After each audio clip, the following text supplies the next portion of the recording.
C'est pas qu'il faut viser la connaissance à tout prix. C'est pas, le but, c'est pas la connaissance. Le but des lettres de Torah, c'est la dvekut avec le Ensof. C'est pour ça qu'il existe des lettres de Torah. C'est des moyens de communication avec l'infini. C'est ça une lettre de la Torah. L'Aleph Bet, ce sont des tzimtzumim de l'infini. C'est quelque chose d'extraordinaire. Et quand quelqu'un il apprend l'Aleph Bet, pourquoi j'incite, je demande aux gens, il y a des gens malheureusement, ils sont montés en Israël depuis des années, ils ne parlent pas l'hébreu, ils ne lisent pas l'hébreu, ils n'arrivent pas à traduire un texte. Il faut apprendre, même si quelqu'un il doit apprendre avec son fils qui a 5 ans ou 6 ans, et lui il a 50 ans, il faut qu'il s'assoie et qu'il apprend avec son fils, parce que chaque lettre de la Torah, c'est du feu mamash, c'est du feu d'Hachem, ça purifie, ça nettoie, ça met la bracha, c'est des ouvertures extraordinaires. Et quelqu'un qui reste, c'est bien que quelqu'un il apprenne dans n'importe quelle langue, mais d'apprendre dans le Lashon HaKodesh, ça donne un koach extraordinaire. Ça enrichit mamash la neshama, ça donne de l'énergie. Il dit ici, c'est un pélé, les lettres de Torah. C'est un pélé mamash. Pour ça que vous voyez que le Sefer Torah, ou les Tfilim, la Mezouza, on est makpid que ça soit écrit d'une certaine façon. Pourquoi? C'est pour la résidence de l'infini à l'intérieur. C'est pour ça qu'on donne la forme. C'est pas pour que la personne elle comprenne. C'est pour ça que dans le Likuté Sol, c'est marqué que quand un livre sort, les femmes arrivent à enfanter. Ouais. Parce qu'en vérité, un livre, c'est un enfantement. C'est vrai, c'est vrai. Donc, quand dans la philosophie, il sort un livre qui est un livre de Boucha, moi je me suis posé la question vis-à-vis de toi, comme de temps en temps tu sortais des livres, des Tikkun HaKelim. Après j'ai compris que même s'il n'y a pas l'utilisation du livre, le fait qu'il sort en réalité, c'est un adoucissement des rigueurs. Bien sûr. Ça permet parce que chaque livre, je me rappelle de Rav Israël au début, il ne parlait pas de faire de la fatsa. Rav Israël au début, il parlait d'imprimer et de stocker, c'est tout. Il ne parlait pas de la fatsa du tout. Il disait imprimer et voulait stocker le livre, c'est tout. Qu'il soit imprimé et qu'il soit là, c'est tout. Ça suffit. C'était déjà une étape, et c'est sûr la fatsa c'est beaucoup plus grand après. Mais le fait que les lettres, elles sont là, Rabbi Nathan il parle d'imprimerie, il dit que c'est un pélé l'imprimerie, il dit que des lettres s'impriment par milliers comme ça à la minute. Il dit qu'on ne peut pas imaginer le nettoyage que ça fait dans le monde, des feuilles avec des lettres où il y a la présence d'Hachem Mamash. Pourquoi on met à la Gniza? Pourquoi nous, quand on imprime des Sfarim, on doit mettre à la Gniza? On ne peut pas jeter des livres. Un imprimeur, ici en Israël, je ne sais pas, en France, c'était très compliqué, parce qu'il fallait Mamash fallait qu'on trouve un endroit où ils veuillent bien faire un creux, et là-bas, et on payait pour qu'ils enterrent les sacs avec tous les écrits Kodesh. Mais ici en Israël, il y a des organismes qui s'occupent de ça. N'importe quel imprimeur, c'est une fois par mois ou une fois tous les 2 mois, il passe, il y a des sacs qui sont des sacs de Gniza et qui sont enterrés. Oui, mais le livre, en vérité, le livre de Mara, il prend sa véritable force quand l'œil humain s'est posé sur lui. C'est-à-dire qu'un livre de Mara qui n'a jamais été lu n'a pas la même valeur qu'un livre de Mara qui a été étudié. Ça c'est autre chose. Ça c'est autre chose. On a vu avant. On a vu qu'il y avait deux niveaux. Il y avait le niveau de la prise de conscience de la chose, et il y a aussi la hara de la chose. C'est-à-dire que maintenant, tu peux trouver la Torah, et maintenant la Torah, tu sais que c'est ça, mais la Torah, elle ne t'alimente pas. C'est-à-dire que tu n'arrives pas à tirer de l'énergie de la Torah, bien que tu saches que c'est ça. Il y a 2 niveaux. C'est-à-dire le texte en lui-même, il y a la présence divine, qu'il soit étudié ou qu'il ne soit pas étudié. Maintenant, quand tu vas l'étudier, alors tu vas commencer à faire circuler cette énergie dans le monde. C'est-à-dire que tu la tires. Tu vas tirer, c'est comme un enfant, il prend le lait de sa maman. C'est-à-dire que tu vas tirer l'énergie qu'il y a dedans. Mais l'énergie, elle est là.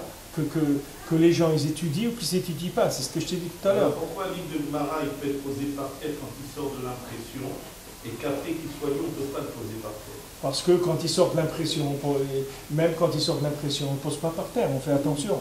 Les gens qui font attention, il faut attention. Il n'y a pas Ignan qu'on peut. C'est parce que, bon, les gens ne peuvent pas faire autrement. On est méquille au maximum. Mais tu as même les plaques d'aluminium des offsets aussi, on les met à la Gniza. Tu ne peux pas les effacer. Parce qu'il y a des schémas d'Hachem qui sont écrits dessus. Il y a des Kdusha dans les lettres. Il y a des gens qui font attention à les faire part de mariage. À partir desquels on fait Même quoi? Même les transparents, les transparents à partir desquels on fait le livre, quand il sort de la machine, parce qu'avec les nouvelles méthodes maintenant, c'est plus des lettres comme ça, c'est des plastiques transparents, sont imprimés, et à partir de ça, on fait... C'était la même chose qu'avant. Avant, c'était sur du métal, maintenant, ils font sur du plastique. Mais c'est pareil. Du moment où les lettres elles sont gravées sur un support, tu peux plus... Il y a une kedusha, une présence d'Hachem. Les gens, ils sont marqués sur les faire-part. Mais si tu verras, les gens, ils ne font pas des faire-part avec des lettres qu'on appelle ktav ashuri ou ktav carré. Ils font avec le ktav manuel, tu vois. Ça, c'est déjà une écriture de l'homme. C'est pas les lettres comme Hachem il a donné. C'est juste pour la langue hébraïque, mais avec une écriture humaine. C'est pas, tandis que les lettres, comme la forme qu'elles ont, comme le Sefer Torah, c'est divin. C'est-à-dire qu'il y a une présence divine dans chaque lettre. Et quelle est la correspondance du parchemin par rapport à l'écriture qui est dans une encre spéciale et la plume, tout ça doit être encore des d'autres. Chaque chose, elle a sa valeur. C'est-à-dire le parchemin, c'est par rapport à l'animal, c'est pour élever ce qu'on a vu le monde de la Asiya, qui a une emprise animale, mais il faut que ce soit un animal qui soit cachère à la nourriture, pas un animal qui ne soit pas cachère. Et l'encre, comme elle est faite, parce qu'elle est faite aussi parce que le noir de l'encre, par rapport à... Il y a beaucoup de sods dans l'écriture. C'est très très élevé le lien de la Kedusha du Ktav. C'est pour ça que les gens, je conseille toujours aux gens de faire attention. C'est un métier pour les balai tshuva et tout qu'il faut éviter beaucoup. Parce que je leur dis toujours, parce que c'est un métier kadosh meod, c'est-à-dire qu'il faut faire très très attention. On ne peut pas jouer tellement avec ce métier-là. C'est pas un métier qui est adapté. En tout cas, moi, ce que j'ai reçu des rabbanim, c'est que j'ai pas vu qu'ils conseillaient aux balai tshuva de se rentrer dans ce métier-là de l'écriture du Kodesh. Parce que c'est très très délicat. C'est celui que vous imaginez qu'est-ce qu'il est en train de faire, quelqu'un qui écrit, chaque lettre qu'il fait, il fait descendre l'infini dans le monde. Il touche des choses qui sont c'est de la nitroglycérine, c'est pas des choses, c'est de l'explosif au point de vue. Les gens ils s'inquiètent sur l'uranium iranien, un truc. Mais ça c'est plus l'uranium iranien, ça c'est toute la journée que les gens ils font descendre le Ensof dans le monde avec leur plume et leur encre et leur claf. Il faut voir qu'est-ce qu'il a dans la tête, le bonhomme, qu'est-ce qu'il a dans son cœur. Avant les sofrim, moi je me souviens au Maroc, les sofrim c'était des gens, vous ne les voyez même pas. C'est pas des gens que vous les voyez dans la rue, ils n'étaient jamais dans la rue. Vous avez le mikvé, moi j'avais des gens dans ma famille qui étaient des sofrim, c'est le mikvé dans la maison. Mikvé dans la maison, ils se trempaient, ils montaient, ils écrivaient, ils se trempaient toute la journée, les nuits c'était comme ça. Ils sortaient pas, c'est pas des gens qui sortaient. C'était mamage, tu sentais des gens qui étaient en train de faire descendre les Hachem dans le monde. Tu voyais que c'était leur métier. C'est des gens Kadosh et Elion. Aujourd'hui, les gens ils prennent et ils disent bon, j'ai pas trouvé de travail et tout. Je vais apprendre le sofrou, je vais faire sofer, je vais écrire des tfilines ou des mezuzot. Mais il faut qu'est-ce qu'il a dans la tête, le bonhomme? C'est des métiers extrêmement dangereux. C'est jouer avec des choses qui sont très très élevées. Faire attention. C'est manipuler de l'énergie qui est mamash ensof. C'est le tzimtzum du ensof. C'est par là qu'Hachem rentre dans le monde, avec l'oti Torah. Les eprinat valuchot maase elokim hema. C'est ça qui est écrit dans Shemot. Les luchot, les tables de la loi, c'est maase elokim hema. C'est un ma'alasé d'Hachem mamash. Mirtav elokim hu. Et l'écriture, c'est l'écriture d'Hachem mamash. Donc les luchot, les tables, c'est les tables qu'Hachem il a faites. Et l'écriture, c'est Hachem qui les a faites. Aïnou shea luchot shaya lahem koach. Letztaer bahem otiot haTorah. C'est maase Hachem. Ces luchot-là, qui avaient la possibilité, ces tables, qui avaient la possibilité de supporter sur elles l'écriture de la Torah, c'était un maase Hachem. C'est mamash fait de la main d'Hachem mamash. Qui aime ma'asav nifleotav prilat maase elokim hema. Parce que c'est mamash des actions, des miracles d'Hachem. Quand on dit maase Hachem ici, tout ce qu'il y a dans le monde, c'est maase Hachem. Tout ce qu'il y a dans le monde d'Hachem, un coquelicot, c'est maase d'Hachem. Tout, c'est maase d'Hachem. Mais là, c'est pas maase d'Hachem de Olam Asiya qui est metzumtzam et metzumtzam dans une plante ou dans un homme ou dans un animal. Ici, on parle de la lumière mamash ensof qui rentre dans la lettre. C'est-à-dire, elle est là, présente dans la lettre, et elle est sur les luchot. C'est pour ça que si vous voyez dans le Tanakh, dans dans toute la vie de Shmuel, de David Amelech et tout, vous verrez comment ils emmenaient le Aaron dans lequel il y avait les louchot, là où il allait, le Aaron, c'était Kadosh Meod, c'est-à-dire l'endroit où il arrivait, ça amenait une bracha extraordinaire, ça changeait toute la vie des gens, parce que c'est quelque chose dans lequel il y avait la présence de l'infini mamash. Et c'est écrit que ceux qui portaient le Aaron, c'est pas eux qui le portaient, c'est lui qui les portait. C'est écrit comme ça, ceux qui portaient cette armoire avec les tables de la loi, ils ne marchaient pas, ils étaient en l'air. C'est-à-dire ils étaient comme s'ils étaient sur un tapis roulant. C'est-à-dire qu'ils marchaient, ils ne posaient pas leurs pieds par terre. Il y en a qui est mort de ça. Il a fait le geste de rattraper le Aaron, il est mort. Oui. Il y a plusieurs massim du Aaron qu'il a emmené. À Beth Shemesh, il était aussi. C'est écrit qu'il était à Beth Shemesh une fois, le Aaron. Il s'est marqué, il était nosé et nosav. C'est lui qui portait les gens qui le portaient, c'est pas eux. C'est-à-dire, ils n'avaient pas les pieds ils posaient pas les pieds par terre, les gens Mamash, il volait, il les portait avec lui. C'est comme quelqu'un qui a accroché sur un avion ou un truc, il est par terre et il le porte. Parce que c'est Mamash du Or En Sof, que ce soit les louchot ou que ce soit les lettres qui sont sur les louchot. Les deux, c'est Tzimtzum Or En Sof, Mamash, pas comme dans de la matière, où ça passe par des sphirotes et des sphirotes de tzimtzum matériel. Là, c'est direct, c'est-à-dire c'est mamash. La parole d'Hachem, elle rentre dans la lettre, mamash. C'est sa présence. Et l'écriture aussi, que les lettres de la Torah, elles ont été inscrites sur les tables. Mirtav Elokim hu, ça aussi, c'est l'écriture d'Hachem. Qui aime Maaseh Hachem v'nifleotav ha'atzumim. Parce que ça, c'est le Maaseh d'Hachem. Et les merveilles extraordinaire d'Hachem, que les lettres de la Torah on puisse se dessiner et s'écrire sur des tables. Parce que les lettres de la Torah dans leurs racines, ce sont des lumières redoutables et extraordinaires. Qu'il n'y a aucun monde qui peut supporter cette lumière-là des lettres de la Torah. À plus forte raison, ce monde-là, ce monde matériel, mais dans ces merveilles extraordinaires, elles sont tellement concentrées jusqu'à qu'elles ont été écrites sur les tables de la loi. Alors c'est pour ça que c'est écrit que les premières tables, c'est-à-dire quand il y a eu les premières tables que Moshe Rabbeinu il a cassées. Pourquoi Moshe Rabbeinu il a cassé les premières tables? Parce qu'il a vu justement.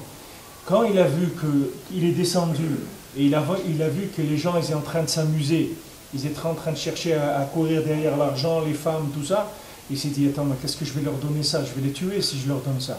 Je ne peux pas leur donner ça, c'est de la lumière, elle est trop forte pour eux. Donc il les a cassés. Maintenant, c'est écrit que les premières louchot, il n'y avait pas de shikra. C'est-à-dire que quand il y a eu les premières louchot, l'oubli, il avait disparu du monde. C'est-à-dire que les gens, ils n'auraient jamais pu oublier qu'il y a Kadosh Baruch Hu dans le monde.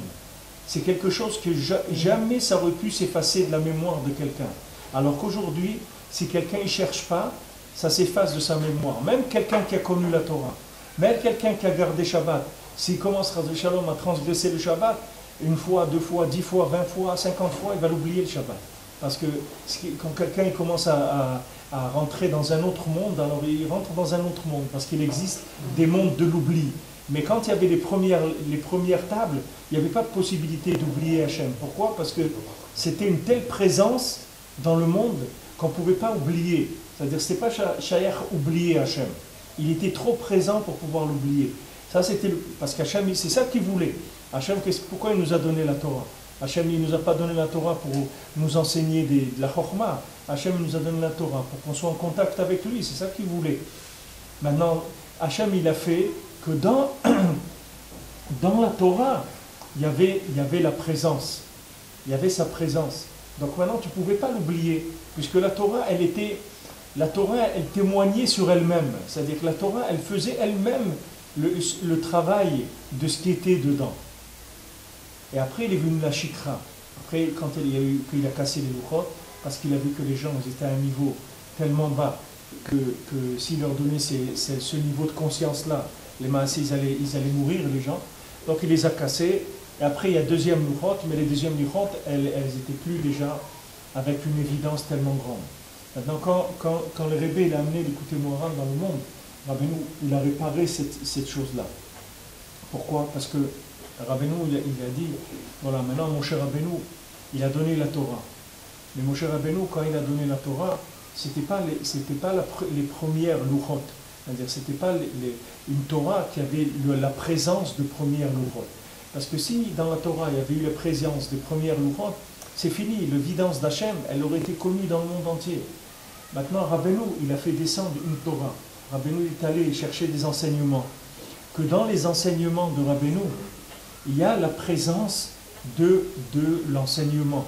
C'est-à-dire, ce n'est pas des enseignements qui sont des enseignements intellectuels. C'est des enseignements dans lesquels la lumière d'Hachem, elle passe à travers chaque élément que Rabbeinu traite dans sa Torah. C'est pour ça que dans le site, j'ai dit aux gens, écoutez, et votre vie, elle va changer. Vous allez voir que ce n'est pas un slogan stam, ce n'est pas une publicité que je donne aux gens. Je dis, regardez, faites l'expérience, ne faites rien du tout, rien qu'écoutez, c'est tout. Mettez ça dans votre voiture, là où vous êtes et tout, et vous allez voir que votre vie, elle va changer. Comment? Vous n'allez pas... Voilà pourquoi ça change. Parce que c'est des lettres qui sont chargées de lumière infinie. Et des lumières infinies qui est adaptée à chaque enseignement. C'est-à-dire à chaque fois qu'on va prendre un enseignement quelconque, qu'il traite, par exemple maintenant, on est dans l'enseignement de trouver Hachem en soi, de comment révéler le Yud qui est en moi, comment révéler mon âme. Vous allez voir que si vous suivez les cours, ce n'est pas de la publicité que je vous fais pour que vous veniez, c'est uniquement pour le bien de chacun. C'est-à-dire si chacun il écoute les cours, il suit avec assiduité, il va voir qu'au bout de quelques mois qu'on va être dans l'étude, il va voir que sa vie elle va changer. Moi je peux vous le dire parce que moi je suis plus intéressé, comme moi je fais le cours, alors, moi je le lis tous les jours, donc moi je vois l'effet que ça fait sur moi, je vois les transformations que ça fait sur moi, et je suppose que tous les gens aussi ça transforme chez eux quelque chose. Des fois ils le voient clairement, des fois ils le voient, mais il y a des fois où on a des gros bouchons en nous, on a des bouchons, des trucs qui bouchent comme les gens qui ont des... Quand j'étais à Paris, le pauvre monsieur à la Vachalom, que les Artichams, ce qu'on dit, ça soit Yush Mato, quelqu'un il m'a dit, quand j'étais à Paris le dimanche, il m'a dit quelqu'un le vendredi, il s'est senti mal, il avait très mal à la jambe, il a été à l'hôpital. Alors ils lui ont dit c'est une sciatique, tout ça, ils lui ont donné des médicaments pour la sciatique. Les mains, vendredi soir, il a fait qu'il douche, après il a dit à sa femme, je suis trop fatigué, je ne peux pas tenir à table. Il a été s'allonger, il est niftar. Maintenant, il n'avait pas une sciatique du tout, il avait un caillot de sang dans une veine dans la jambe, dans des veines principales. Et ça fait que, pas chaud, il est parti, le gars. C'est-à-dire, ça s'est bouché. Alors maintenant, il y a des gens, quand on leur dit, mais tu es bouché, tu dis à quelqu'un, mais tu es bouché, tu ne comprends rien. Pourquoi maintenant il ne comprend rien? Parce que la lumière d'Hachem, elle n'est pas rentrée dans lui, dans ce domaine-là. Il y a des gens, ils sont bloqués dans la prière, ils n'arrivent pas à prier. Pourquoi? Parce que chez lui, ce qui fait fonctionner à l'intérieur, la prière est bouchée chez lui, c'est tout. Il faut déboucher. Et Rabbeinu, il a amené toute sa Torah, c'est vrai que pour déboucher le Ben Adam, c'est tout. Pour que le Ben Adam il se débouche dans la Simcha, dans la Emouna, dans la Parnassa, dans la Vat Israël, dans Yeshuv Eretz Israël, dans tout. Et vous avez une garantie, si vous prenez une Torah du Likutei Moharan sur laquelle vous avez besoin de guérir sur un point, vous avez par exemple, vous manque de la joie, vous manque de n'importe quoi, vous prenez la Torah qui parle de ça, vous la faites avec la prière tous les jours, pendant des semaines, vous verrez que votre vie, elle va changer. Vous allez le voir, le résultat. Mamash, c'est une garantie. Vous allez voir que ça va changer. Parce que c'est un texte qui est vivant. C'est comme le texte avant que Moshe Rabbeinu, comme Hachem, il voulait donner la Torah au début. C'est le texte du Likutei Moharan. C'est pas de la Torah c'est pas de la Torah de Moshe Rabbeinu. C'est de la Torah d'Atika Stima. C'est-à-dire c'est de la Torah comme elle était avant qu'elle descende dans le monde et qu'elle se mette en rapport avec le Ham Israël, que le Ham Israël il courait pour faire des bêtises au moment où il y a eu le matin, où il est descendu, Moshe Rabbeinu, avec les louchot, eux ils étaient en train de faire la bringue, en train de rigoler, en train de faire les fous. Il a dit mais si je leur donne ça, mais je vais les tuer, je ne peux pas leur donner ça. Mais Rabbeinu il a été chercher une Torah encore bien plus élevée que celle-là, que même si le bonhomme il est en train de faire la bringue, ça va lui faire tchouva.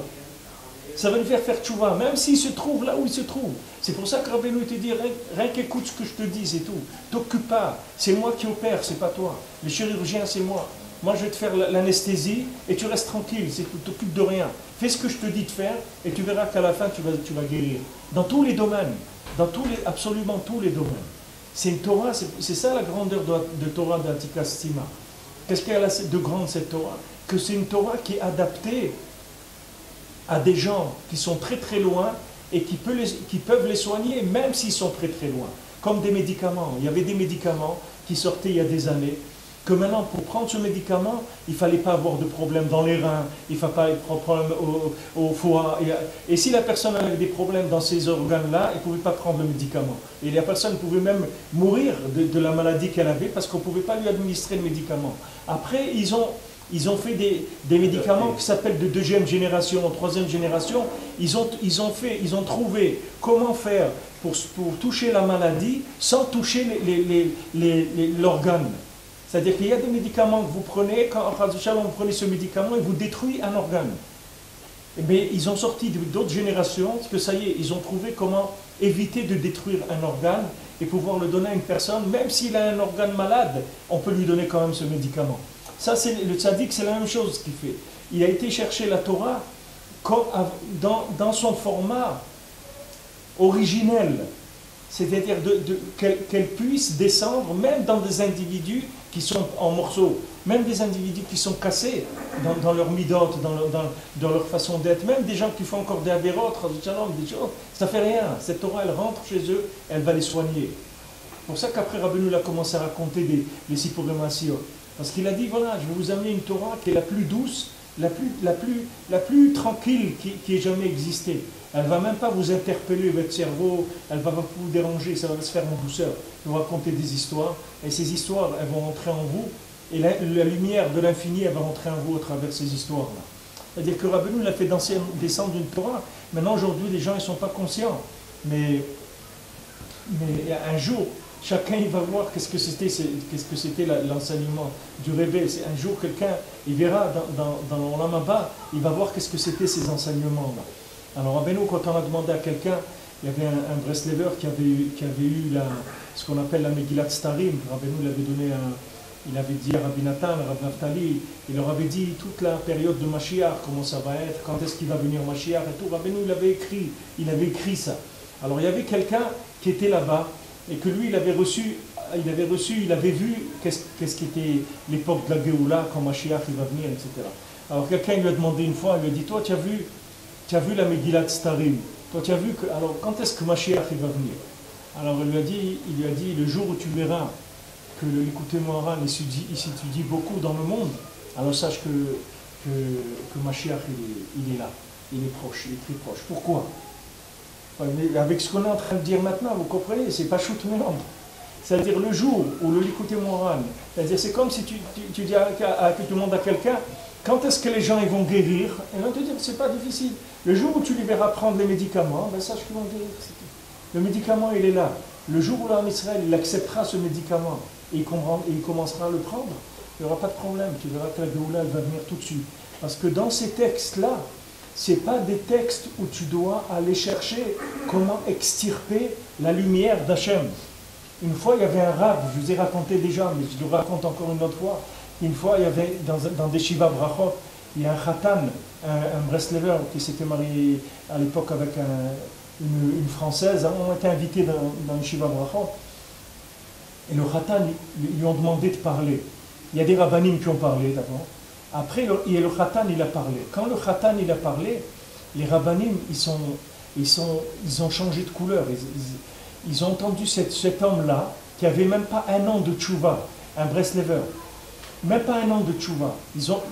Les explications qu'il a dit sur la paracha, les chidushim qu'il a dit, ils sont restés complètement abasourdis. Alors il y a un rav qui avait intervenu, il dit, mais comment tu sais des choses comme ça? D'où tu sais des choses comme ça? Il a dit le Rav, il a dit, regarde, nous on étudie, ça fait des années et des années, on ne connaît pas des choses comme ça, d'où tu connais ces choses comme ça? Alors il lui a dit c'est la lumière de la Torah de Rabbi Nachman.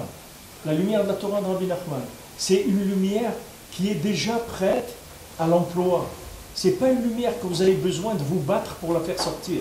Si vous prenez la Torah comme elle a été donnée au moment où Moshe Rabbeinu l'a donnée, et au moment où le Ham Israël, il n'était pas encore prêt à la recevoir, parce que les gens, leur cœur, il était encore en Égypte, il était encore dans des bêtises de ce monde. Donc Moshe Rabbeinu, il a été obligé de casser les premières louchot. Et il a donné une Torah qui était une Torah qui était à travailler, parce qu'elle n'était plus évidente. Puisque maintenant, eux, leur engagement, il n'était pas évident, on ne pouvait pas leur donner une Torah évidente. Qu'est-ce que tu vas donner une Torah évidente à quelqu'un qui n'est pas évident dans ce qu'il veut? D'abord, il doit être sûr de ce qu'il veut. Il doit être clair dans ses midotes et tout. Après, tu vas lui donner cette Torah-là, une Torah évidente. Alors, Moshe Rabbeinu, il a donné les deuxièmes louchot, c'est-à-dire il a donné des louchot qui étaient déjà bien plus cachées que les premières et dans lesquelles il n'y avait pas d'évidence. C'est-à-dire, la Torah, elle est là. Si tu veux, prends-la. Comme c'est écrit dans la Torah, elle te dit, tu me laisses un jour, moi je te laisse 2 jours. La Torah, elle dit, c'est écrit, Chazal, ils disent, la Torah, tu la laisses un jour. Elle te laisse 2 jours. Pourquoi elle te laisse 2 jours? Pourquoi la Torah, elle est méchante? La Torah, elle est méchante. Pourquoi elle te laisse? La Torah, elle veut ton bien. Pourquoi tu crois que c'est pour je manger de toi qu'elle te laisse 2 jours? Non. C'est que quand maintenant, tu n'étudies pas un jour la Torah, cette Torah-là, comme elle a été donnée par Moshe Rabbeinu, il y a tellement d'obscurité qui vient que maintenant, il te faut 2 jours pour que tu retournes à là où tu étais.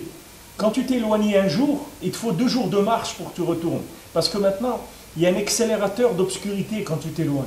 C'est-à-dire que la Torah, elle n'est pas évidente. Cette Torah-là, qui est la Torah comme Moshe Rabbeinu l'a donnée, elle n'est pas évidente. Mais la Torah de Rabbeinu, tu peux l'oublier 1 mois. Tu vas la prendre, elle va te réveiller comme si elle était à côté de toi tout le temps. Jamais elle va t'oublier. Parce que ce n'est pas une Torah qui attend de toi quoi que ce soit. Rien que tu la manges, c'est tout. Et elle n'attend rien de toi. Elle ne te demande rien du tout. Juste la émouna, tu la prends, c'est tout. Elle ne te demande rien. Elle ne te demande aucune participation, aucune intelligence, rien du tout. Elle te dit, rentre dedans, aime-la et mange-la, c'est tout. Et tu verras que tu vas te lever le matin et tu vas te sentir mieux. Et tu ne vas pas comprendre qu'est-ce qui se passe. Parce que dans ta tête, tu n'as pas vu passer les choses. Tu n'as pas senti qu'il s'est passé quelque chose. Bon, Hachem, on essaye d'ouvrir le texte au maximum, mais sachez que tout ce qu'on étudie et tout ce qu'on ouvre, et même si on reste des mois dans la Torah, on n'a même pas touché le milliardième du milliardième de ce que Rabbeinu veut dire. Tout ça, on est très très loin de comprendre quoi que ce soit là-dedans. On est très très loin de comprendre. Mais seulement on ouvre pour rentrer, pour avoir un lien avec cette lumière-là. Parce que c'est une lumière bénéfique qui soigne tout le monde. Qui soigne tout le monde. Les plus grands fous qu'il y avait dans le monde qui sont rentrés dans Breslev, ceux qui sont restés, ils ont guéri complètement. Complètement. Ils ont été transformés de toute leur folie, de toute leur bêtise. Parce que c'est des médicaments qui sont de la lumière Ensof. Et elle est là, Baruch Hashem, elle est prête tout de suite à la consommation. Il n'y a aucune préparation à faire. Avant les médicaments, il fallait préparer. Vous allez chez un pharmacien, il avait un truc là, un pilon, des trucs, des ignanim et tout. Il dit bon, alors revenez, on va vous préparer la potion. Alors on vous y préparer avec un mélange de ça et de ci, de ça, etc. Et puis aujourd'hui, il n'y a pas besoin de potions. Là. Tu prends, c'est tout dans un petit cachet à côté dedans. C'est fait de façon industrielle. Ça y est, c'est fini tout ça. Cette Torah que Rabbeinu il a amenée, c'est une Torah d'Atikastima. Ça veut dire que c'est une Torah qui est prête à être consommée par les gens les plus éloignés. Du fait que maintenant, elle vient d'un endroit beaucoup plus élevé que ce qui était prévu au moment de Moshe Rabbeinu. Au moment de Moshe Rabbeinu, il y avait encore des dynim dans le monde. Il y avait de la rigueur dans le monde. Vous savez, les anges qu'il y a dans le ciel, comment ils accusent les hommes. Comment ils accusent les hommes. Vous croyez qu'on est là, on se balade dans la rue, il n'y a personne qui... On a des milliers d'anges dans le ciel qui sont tellement jaloux de nous, qui sont tellement jaloux de l'amour qu'Hachem il a pour le monde qu'il a créé, qu'ils n'arrêtent pas d'accuser. Même c'est écrit dans la création, quand Hachem il a dit aux anges, voilà, je vais créer le monde. Avant, Hachem il était avec ses anges, il n'avait que des anges. Et Hachem il dit, j'ai un truc maintenant, j'ai envie de créer un monde et faire ça et tout. Alors les anges, ils ont dit, oh, bon d'accord, on va créer un monde avec des hommes qui sont comme nous, c'est-à-dire des gens qui vont faire des chants pour Hachem, qui vont prier Hachem. Non, il a créé des hommes. Alors les anges, dès Adam Arishon, les anges ils sont venus chez Hachem. Ils disent, mais qu'est-ce que tu as créé? Qu'est-ce que c'est ce bonhomme-là? C'est un voleur. Tu lui as dit, la seule chose, tu lui as dit, ne touche pas. Tu lui as donné tout. Tu lui as dit, ce fruit-là, ne touche pas. Il a volé. C'est un voleur. Il dit Abraham Avinu, il dit Noach, c'est un soulard. Regarde qu'est-ce qu'il a fait. Dès que maintenant il est ressorti de tout le déluge, qu'est-ce qu'il a été planté de la vigne, il se saoulait. Il dit, qu'est-ce que c'est ces gens-là? Abraham Avinu, il a eu Ishmaël, Yitzhak, il a eu Esav, un bandit comme ça. Et il a dit, c'est quoi ce monde? Il dit, il est venu à Yaakov. Il ne parlait plus, les anges. Ils n'avaient plus à parler. Alors quand il a vu que les anges n'y parlaient plus, Hachem il a dit, on va appeler le Ham Israël. Israël, c'est ça le Ham Israël. Alors c'est de là que ça va commencer maintenant le Ham Israël. Parce qu'avant, il ne pouvait pas. Hachem, vous croyez qu'Hachem, il peut faire ce qu'il veut? Dans l'absolu, Hachem, il peut faire ce qu'il veut. Mais il y a une relativité des choses dans la création. Il a fait un monde qui est relatif, il ne peut pas faire ce qu'il veut. C'est-à-dire qu'il faut bien qu'un jour, il donne quelque chose à chacun par rapport à ce qu'il a fait. Donc il y a une relativité dans les choses. Donc maintenant les anges y montaient, ils ne faisaient qu'accuser. Pourtant Adam Arishon, c'est une splendeur extraordinaire. Si on voyait nous Adam Arishon aujourd'hui, on meurt, on meurt tout de suite de voir la splendeur d'Adam Arishon. Et Adam Arishon, il a dit, mais c'est un voleur. Il a été piqué le fruit de manger. Tu lui as interdit, la première chose qu'il a été faire, il a été piqué ce fruit-là et de le manger. Qu'est-ce que c'est ces gens-là que tu as créés? Il y a des accusations sans arrêt. Alors il ne faut pas croire que quand il y a eu Matan Torah, c'était le couronnement d'une recherche, le couronnement d'une réussite du monde. Au contraire, Hachem il a attendu 26 générations que les gens y cherchent la Torah. Et qu'après Hachem il aurait donné, comme on dit, il aurait complété la recherche de chacun. Mais les gens ne cherchaient rien du tout. Les gens ne faisaient que s'amuser, et que rigoler, et que se saouler, et que courir dès les plaisirs de ce monde. Hachem il a dit que comment je vais attendre, comment on va faire? Alors on va leur donner la Torah. Mais c'est sûr que comme eux ils ne cherchaient pas la Torah, c'est sûr qu'on ne pouvait pas leur révéler cette Torah-là. Cette Torah que nous on est en train d'étudier maintenant, c'est sûr qu'à l'époque de Moshe Rabbeinu, on ne pouvait pas la révéler, parce que la rigueur, elle était trop forte dans le monde. On ne pouvait pas révéler cette rigueur, cette Torah-là, il y avait trop d'accusations sur l'homme. Hachem il dit, mais qu'est-ce que tu lui donnes la Torah? Mais regarde-le, qu'est-ce qu'il a dans la tête? Regarde ce qu'il fait toute la journée. Qu'est-ce que tu vas lui donner la Torah, ce bonhomme-là? Qu'est-ce que tu veux qu'il fasse avec? Regarde, tu as voulu lui donner la Torah, et Moshe Rabbeinu il est monté 40 jours pour chercher la Torah. Regarde, qu'est-ce qu'ils ont fait? Ils ont profité que Moshe n'est pas là pour aller faire des bêtises. Mais tu vois bien que, laisse tomber, c'est pas ça qu'ils veulent. Hachem il a dit non, on va leur donner. Oh d'accord, mais je vais leur donner, mais pas comme c'était prévu, mais je vais leur donner une Torah plus dure à accéder à la spiritualité à travers cette Torah. Il a donné la Torah comme on l'a connue. Après ils sont venus des tzadikim, ils ont adouci. Ils sont venus, Rabbi Shimon, il a adouci énormément la rigueur. C'est ça qui a donné la révélation du Zohar.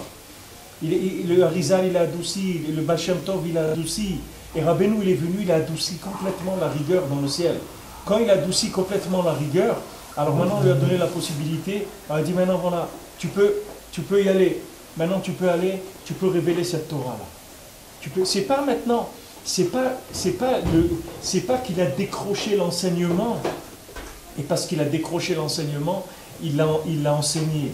C'est que parce que maintenant, il a adouci la rigueur des anges, des accusateurs sur le monde. C'est comme ça qu'il a eu l'autorisation de faire descendre cette Torah-là. C'est en adoucissant, en obtenant chez Hachem, que voilà, il n'y a pas de problème, tu peux y aller. Hein? Il a jeté à terre la vérité. Il a quoi?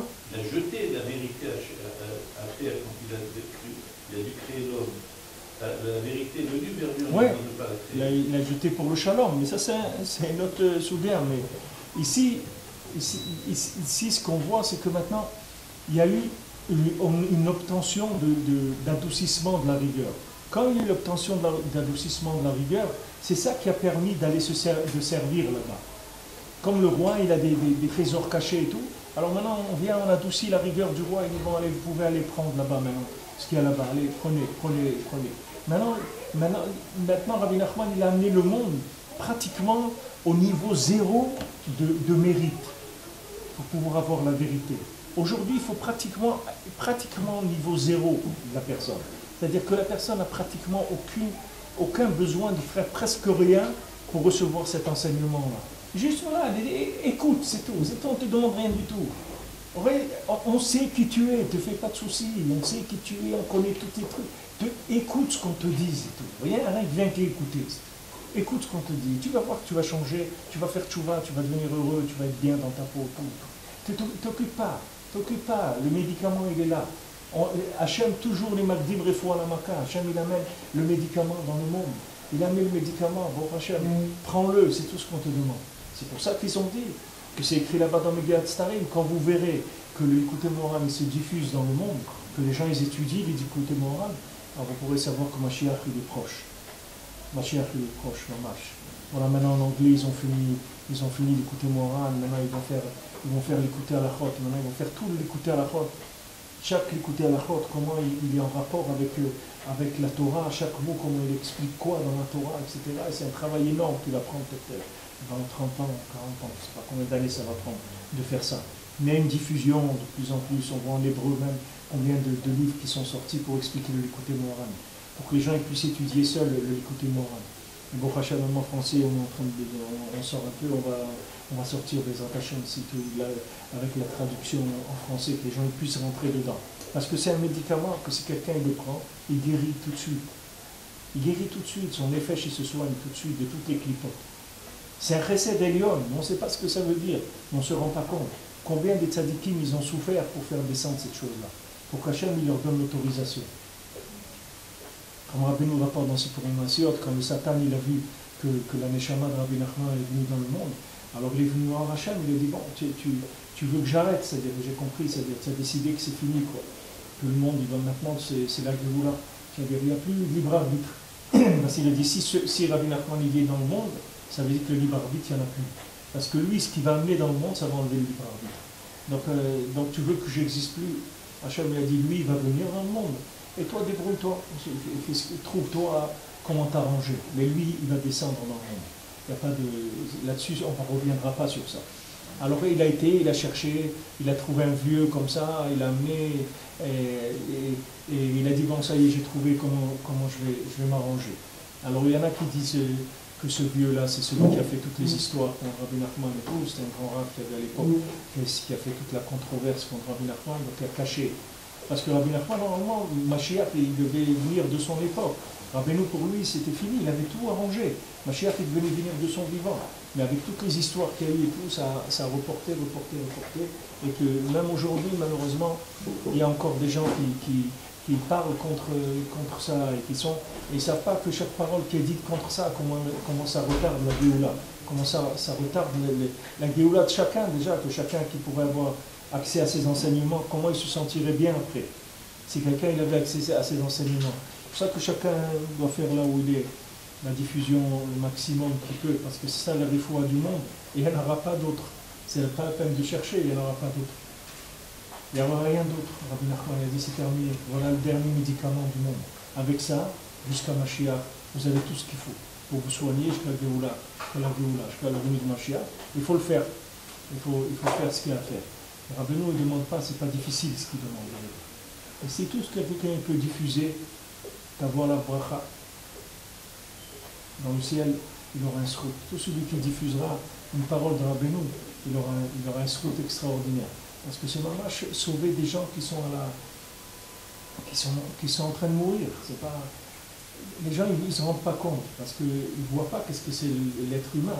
Mais quand vous voyez combien des maisons, combien de couples qui se cassent, combien d'enfants qui s'en vont, qui quittent la Torah, combien de destructions qu'il y a, combien de gens ils font des avérotes, combien de gens ils sont tristes, combien de gens ils ont envie de se suicider et ils n'osent pas parce qu'ils sont religieux. Si un rave trouvait aujourd'hui l'autorisation, il permettait aux gens de se suicider, mais des milliers se suicident tout de suite. Par milliers les gens se suicident. Mais c'est parce que c'est interdit, c'est tout, ils ont de la Shamayim. Mais si vous prenez aujourd'hui des candidats, je peux vous ramasser plus de candidats au suicide qu'aux élections de la mairie de Jérusalem. Qu'est-ce que les gens ils ont à faire dans ce monde? Qu'est-ce qu'ils ont à faire dans ce monde? Qu'est-ce qu'il y a déjà une fois que quelqu'un a mangé 100 fois de la pizza, il a bu 100 bouteilles de whisky, il a gagné quelques centaines de milliers de trucs, il a été à la plage, qu'est-ce qu'il va faire? Qu'est-ce que tu vas faire encore? Rien à faire dans ce monde. C'est un médicament, Baruch Hashem, qui donne la joie de vivre, qui donne aux gens envie de vivre, envie de procréer, de procréer par la prière, par le mariage, par la Torah, par n'importe quoi, mais ça donne envie de vivre. C'est quelque chose qui donne envie de vivre. Maintenant, on parle de gens qui n'ont pas envie de vivre. Vous avez des gens ici, il y a des gens qui viennent à Ouman. Quelqu'un est venu à Ouman, à Rosh Hashanah, il m'a dit là, ça fait, je sais pas, 2 mois, 3 mois que je ne suis pas sorti de mon lit. Il m'a dit, là, je veux venir à Ouman, c'est la première fois que je sors de mon lit depuis 2 ou 3 mois. Il n'est pas sorti de son lit. Il a le téléphone, il est dans son lit toute la journée. Le jour, la nuit, rien. Mais ces gens-là, c'est sûr que s'il y avait une autorisation de se suicider, ils se mettent en premier. Donc un problème. Ils ne se suicident pas parce qu'il n'y a pas de éther, c'est la plus grande avéra de la Torah. C'est les Yush, on n'a pas le droit. La Torah, c'est la plus grande avéra qui existe dans la Torah. Mais les gens, combien de gens ont des problèmes, disons, terribles, terribles. C'est des problèmes terribles. Quand on dit à quelqu'un, qu'est-ce qu'elle a cette vie pour tellement souffrir pour elle?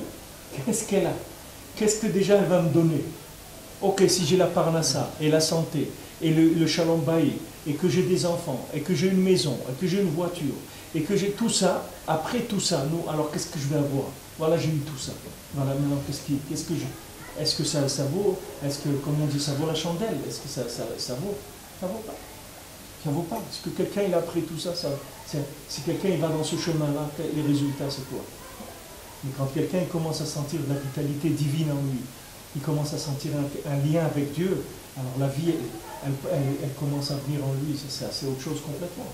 Alors là, il n'y a pas de problème, il s'accroche à la vie, il veut vivre, il se bat pour vivre, il n'y a pas de problème, parce qu'il a de l'énergie divine en lui. Sinon,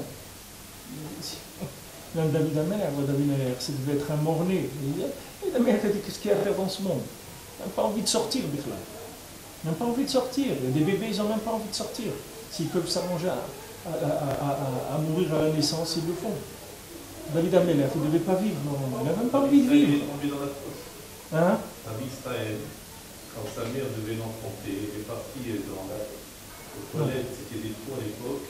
Rabbi Israël est tombé dans le trou, le bébé. Elle est partie à pleurer, c'est un homme avec une barbe qui l'a ramené chez sa mère. Ils l'ont lavé.